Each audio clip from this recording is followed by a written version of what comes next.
Formally nominated now as candidate, Donald Trump is to be an ever-present at the Republican convention, speaking on this opening day and the days that will follow. His Democratic rival Joe Biden will be his target, but the GOP convention gets underway against a backdrop of a police shooting of an unarmed black man, this time in the state of Wisconsin. German doctors say Alexei Navalny has been poisoned. He remains in a coma after being airlifted from Siberia, where he'd fallen critically ill. The mystery of what happened to Navalny begins to be clarified. His supporters and family accuse the Kremlin. PSG's defeated squad returns to Paris, where fans are banned by the police from turning out to welcome them back. This follows a night of rioting and violence on the Champs-Élysées in the wake of the 1-0 defeat to Bayern Munich in the final of the Champions League in Lisbon. I'm Mark Owen. Thanks for joining us. Donald Trump has been rubber-stamped as the official candidate for president for the Republicans in the US. He even made a surprise appearance at the party's convention, what reporters described as a rambling speech he made to state his case for re-election. In spite of the COVID-19 risk, the Republican convention is being held with some people present in Charlotte, North Carolina. Trump spoke to condemn his Democrat rival Joe Biden and accused his party of using the COVID-19 pandemic to steal the election. Trump was slow to react to the severity of the virus. His administration has failed to contain it. The US has the highest number of infections and deaths worldwide. This is one of the reasons why Trump is trailing in the polls. Our country can go in a horrible, horrible direction or in an even greater direction. And before the plague came in from China, that's where we were going. We were going in a direction like we had never seen, the most successful economy in the history of our country. So Donald Trump set to appear on each day of the Republican convention and give a speech. Ketevan Gorjestani is watching all this for us, our Washington correspondent. The Republican convention got underway with the delegates officially nominating Donald Trump as their party's candidate to run for a second term. And in a sign of things to come, Donald Trump himself appeared on stage in Charlotte to chant of 4 more years, speaking to the delegates for about an hour. The president is expected to speak every day until his final official nomination speech, which will be closing off this convention on Thursday from the White House. Now, it is a symbol of how much the GOP has become the party of Donald Trump, and the lineup of speakers throughout the week only confirms that idea. And the first night of speeches will come from some of his most loyal supporters in the House, for example, with Representative Matt Gaetz as well as Jim Jordan. But we'll also be hearing from some more diverse members of the Republican Party, like former UN Ambassador Nikki Haley, as well as Senator Tim Scott, the only black Republican in the Senate. But the headliner of this first night will be the eldest of Donald Trump's children, Donald Trump Jr. The 3 other adult children of Donald Trump are expected to speak throughout the week, culminating in his daughter and advisor, Ivanka Trump, speaking on the final day. Ketevan Gorjestani watching all developments for us at the Republican Party convention. Donald Trump now formally nominated to be the candidate. Well, another unarmed black man has been gunned down by US police. A lawyer acting for the family of Jacob Blake says he was shot multiple times in the back by officers. He's now in a serious condition in hospital. The incident sparked a night of riots and unrest in the town of Kenosha, Wisconsin. Let's hear from people at the scene.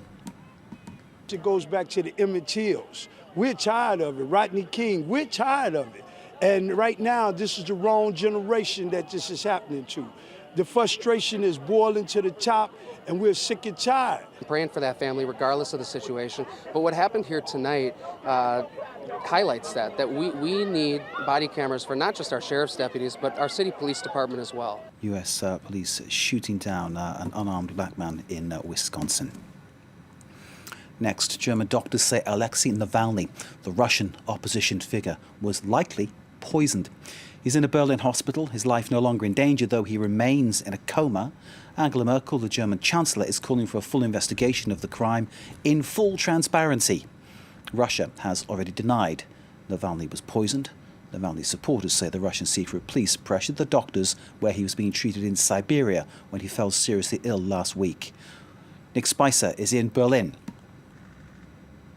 What we've heard from the Charité hospital is that the team of doctors that has been working on Alexei Navalny since his arrival Saturday has found the presence of cholinesterase inhibitors.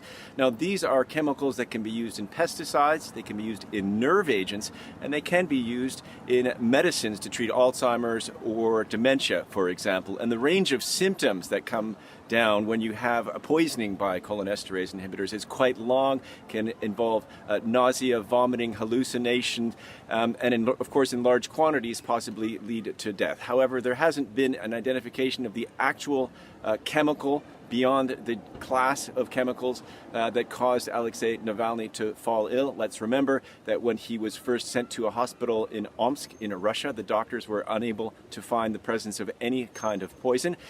His supporters in Russia saw him drinking tea before he fell into a coma aboard an aircraft while campaigning, leading them to think that he had been poisoned and causing his family to ask for him to be sent to Germany, where they felt he would get better treatment. His wife actually wrote a letter to the Russian President Vladimir Putin asking for that to happen. And we know that since his arrival, he has been under guard, that the German government has put a security detail on him since his arrival on German soil. There's no indication as to what he intends to do after he is out of the hospital. He remains, for the time being, in a medically induced coma in a stable but critical situation.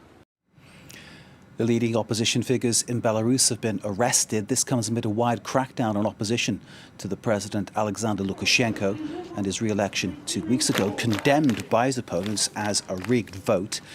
The Coordination Council, which was established by the opposition to negotiate a transfer of power, said its members, Sergei Delevsky and Olga Novalkova, were detained in the capital, Minsk. Later in the day, the opposition also reported the detention of Alexander Lavrinovich, leader of striking workers at a major industrial plant.